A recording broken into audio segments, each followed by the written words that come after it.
आज आपण गावरान पद्धतीत तुमची आणि माझी आवडती हरभऱ्याच्या पानांची छान पातळ भाजी किंवा ज्याला गरगटी भाजी म्हणतात ते बघणार आहोत. थंडीचे दिवस किंवा हिवाळा सुरू झाला की बाजारामध्ये मस्त टवटवीत हिरवीगार हरभऱ्याची भाजी भरपूर येते.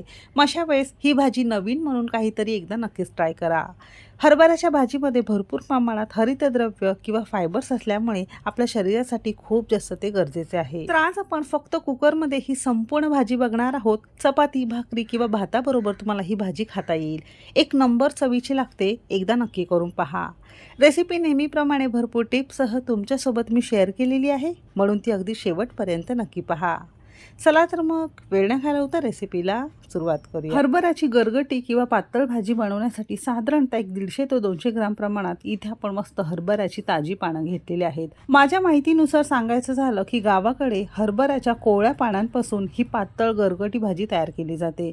पण आपण पडलो शहराकडे खूप जास्त भाजी ही उपलब्ध नसते. भाजी मंडईमध्ये आपल्याला जशी भाजी उपलब्ध मिळते तशी शहराकडे आपल्याला ही घ्यावी लागते. तुम्ही जर गावाकडे राहत असाल तर फक्त ही कोळी पानं तुम्हाला घ्यायचं आहे. फक्त बाजारातून भाजी घेताना अशी ही थोडीशी टवटवीत आणि कोळी आपल्याला भाजी निवडून घ्यायची आहे. माझ्या भाजीमध्ये थोडीशी कोळी सुद्धा भाजी आहे आणि थोडीशी निभार सुद्धा भाजी तुम्हाला इथे दिसत असेल.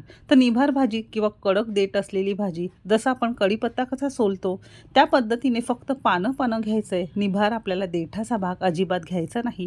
तो थोडासा कचकच किंवा अजिबात शिजत नसल्यामुळे फक्त आपल्याला ही पानं निवडून घ्यायचं आहे आणि असा हा थोडासा कडक भाग आपल्याला टाकून द्यायचा आहे, कारण यामुळे भाजी अजिबात शिजत नाही. फक्त निभार भाजीची पानं जरी निवडून घेतली तरी सुद्धा चालू शकेल. तर याच पद्धतीने उरलेली सगळी भाजी अशी आपण छान निवडून घेतलेली आहे. एका चाळणीवर नळाखाली स्वच्छ धुवून घेतलेली आहे. विशेष म्हणजे या भाजीला अजिबात चिरायचं नाही, फक्त आपल्याला ही खोडून घ्यायची आहे. तर कोळी आणि सांगितल्याप्रमाणे पानं आपण ही खोडून घेतलेली आहे.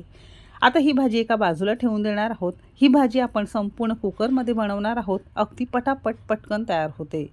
त्यासाठी कुकर घेतलेला आहे. घरातली कोणतीही एखादी वाटी ठरवून घ्या आणि ज्या वाटीने 2 कप हरभऱ्याची पानं असतील अगदी त्याच वाटीने इथे आपण अर्धी वाटी चणा डाळ घेतलेली आहे. चणा डाळ तुम्हाला चालत नसेल तर मिक्स डाळीसुद्धा तुम्ही इथे वापरू शकता. अगदी त्याच वाटीने इथे आपण पाव कप किंवा 50 ग्राम प्रमाणात कच्चे शेंगदाणे घेतलेले आहेत. तुम्हाला जर शेंगदाणा आवडत नसेल तर तुम्ही न घालता सुद्धा ही भाजी तयार करू शकता. 2 ते 3 पाण्याने डाळ आणि शेंगदाणे स्वच्छ आपण धुवून घेतलेले आहेत. पुन्हा एकदा सांगते, चणा डाळ तुम्हाला चालत नसेल तर मुगाची, तुरीची डाळ सुद्धा तुम्ही इथे वापरू शकता. आता यावरच आपण ही हरभऱ्याची खोडून घेतलेली भाजी घातलेली आहे. तर 2 वाट्या हरभऱ्याच्या भाजीसाठी इथे आपण अर्धी वाटी चणा डाळ आणि पाव वाटी आपण इथे शेंगदाणा घातलेला आहे. अगदी परफेक्ट असं प्रमाण आहे. ही भाजी शिजायला थोडा जास्त वेळ लागतो, त्यासाठी अगदी पाव चमचा मीठ घालायचं आहे. मीठ घातल्यामुळे भाजी शिजायला मदत होते. भाजी व्यवस्थित बुडेल किंवा 1-1.5 ग्लास आपण यामध्ये साधं पाणी घातलेलं आहे. भाजी शिजायला खूप जास्त पाणी घालायचं नाही, त्यामुळे भाजी तुमची कच्ची राहण्याची शक्यता असते. गरजेपुरतं किंवा भाजी बुडेल इतकंच आपण यामध्ये पाणी घालायचं आहे. झाकण लावायचं आहे आणि 7 ते 8 शिट्या आपण याच्या घेणार आहोत. तुम्ही जर कुकरऐवजी कढई किंवा टोपामध्ये भाजी शिजवत असाल तर सुरुवातीला मोठ्या आचेवर भाजीला छान उकळी आणायची आहे आणि मध्यम आचेवर अर्धवट झाकण लावून ही भाजी तुम्हाला शिजत ठेवायची आहे. कुकरच्या शिट्या होईपर्यंत इथे आपण मस्त एक छानसा खलबत्त्यात ठेचा बनवून घेणार आहोत, ज्याच्यामुळे तुमच्या भाजीला अगदी मस्त चव येते. त्यासाठी खलबत्त्यात 15 ते 20 लसणाच्या पाकळ्या, 3 ते 4 हिरव्या मिरच्या घेतलेल्या आहेत. हिरवी मिरची आवडीनुसार कमी अधिक करू शकता. देठांसहित थोडीशी कोथिंबीर घेतलेली आहे. अर्धा चमचा जिरं घेणार आहोत. वाटण पटकन आणि छान व्हावं त्यासाठी अगदी पाव चमचा मीठ घेणार आहोत आणि याला थोडंसं जाडसर आपण मस्त खलून घेणार आहोत. तुम्ही जर खलबत्त्यात करत नसाल तर मिक्सरमध्ये थोडंसं जाडसर तुम्हाला हे ठेचा किंवा वाटण करून घ्यायचं आहे. खलबत्त्यात अगदी अर्धा मिनिटात तुमचा हा मस्त ठेचा किंवा वाटण तयार झालेला आहे. असंच आपल्याला हे जाडसर ठेवायचं आहे. बाजारातून आणलेला नवीन दगडी खलबत्ता तयार कसा करायचा त्याचा सुद्धा सेपरेट व्हिडिओ मी तुमच्यासोबत शेअर केलेला आहे. अगदी त्याच खलबत्त्यात आपण हे वाटण तयार केलेलं आहे. त्याची सुद्धा लिंक खाली डिस्क्रिप्शनमध्ये दिलेली आहे.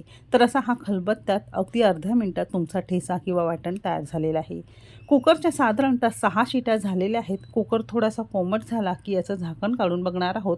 अजिबात गरम असताना आपल्याला झाकण काढायचं नाही, त्याने भाजी तुमची कच्ची राहते. तर तुम्ही इथे बघू शकता पाणी व्यवस्थित घातल्यामुळे व्यवस्थित तुमची भाजी शिजलेली आहे. यापेक्षा जास्त भाजी तुम्हाला शिजवायची नाही. एक 6 शिट्यांमध्ये आपली ही भाजी छान शिजून तयार झाली आहे. आता ही भाजी छान मिळून येण्यासाठी, थोडीशी दाटसर होण्यासाठी इथे आपण 1 चमचाभर बेसन पीठ किंवा चणा डाळीचं पीठ घेतलेलं आहे. तुम्ही मूग डाळीचं पीठ सुद्धा इथे वापरू शकता. शकता. पळीने किंवा रवीने तुम्हाला ही डाळ मस्त भाजी घोटून घ्यायची आहे. अशी ही थोडीशी जाडसर आपल्याला ठेवायची आहे.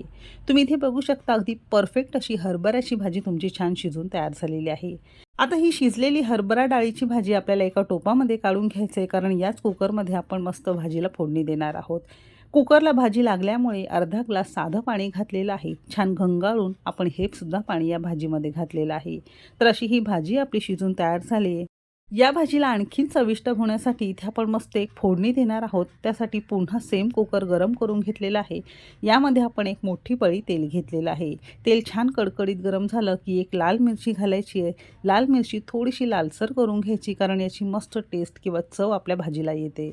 तयार वाटण घालणार आहोत. मध्यम आचेवर अगदी तळापासून ढवळत एक 5-6 मिनटं मस्त कुरकुरीत खमंग कच्चेपणा निघून जाईपर्यंत हे सगळं वाटण आपण छान परतून घेणार आहोत. तुम्ही इथे बघू शकता अगदी मंद आचेवर एक 6 मिनटं आपण छान परतून घेतलेलं आहे. आता यामध्ये भाजीला रंग छान येण्यासाठी अगदी पाव चमचा हळद घेतलेली आहे. भाजीच्या तिखटासाठी आपण हिरवी मिरची घातलेली होती. तुम्हाला इथे थोडंसं तिखट घालायचं असेल, साठवणीचं तिखट आवडीप्रमाणे घालू शकता, पण हिरवी भाजी घातल्यामुळे भाजीला छान चव येते. हळद थोडीशी परतून घेतली की अगदी 2 चिमूट आपण यामध्ये हिंग घातलेलं आहे. हरभराची भाजी किंवा चणा डाळ असेल, बेसन असेल, हे पचण्यासाठी आपल्याला थोडंसं हिंग यात छान परतून घ्यायचं आहे. या साईडला संपूर्ण भाजी आपण घोटलेली यामध्ये घालणार आहोत. चवीपुरतं मीठ घालणार आहोत. लक्षात असू द्या, भाजी शिजताना आणि वाटण तयार करताना सुद्धा मीठ घातलेलं होतं. त्यानुसार तुम्हाला यामध्ये मीठ घालायचं आहे आणि शक्यतो पालेभाज्यांना फार जास्त मीठ घालायचं नाही. भाजी तुम्हाला जितकी घट्ट किंवा पातळ लागत असेल त्यानुसार तुम्हाला यामध्ये साधं पाणी आणखीन ॲड करायचं आहे. भाजीला चव छान येण्यासाठी थोडासा तुरटपणा असतो भाजीला, तो कमी येण्यासाठी फक्त अर्धा चमचा आपण इथे गूळ घातलेला आहे. थोडीशी साखरसुद्धा तुम्ही गुळाऐवजी वापरू शकता. अजिबात चिंचेचा कोळ वापरायचा नाही, कारण हरभऱ्याच्या भाजीला स्वतःचा एक नैसर्गिक स्वाद असतो. चिंचेचा कोळ घातल्यामुळे तो सगळा नष्ट होतो, कमी होतो, म्हणून आपल्याला अजिबात चिंचेचा कोळ घालायचा नाही.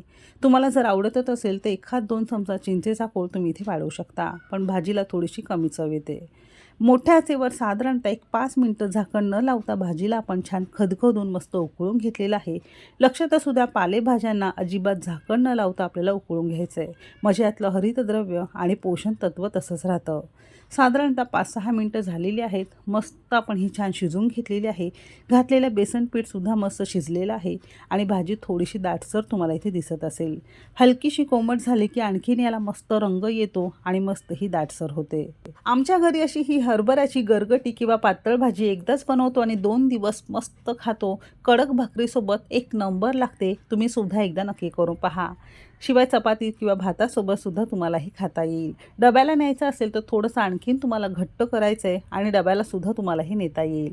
त्याची ही गावरान चमचमीत भाजीची रेसिपी तुम्हाला कशी वाटली कमेंट करायला विसरू नका आणि रेसिपी कोणत्या शहरातून बघताय ते सुद्धा नक्की सांगा. चला तर मग भेटू एक मस्त आणि जबरदस्त रेसिपीसोबत. तोपर्यंत मस्त खा आणि स्वस्त रहा.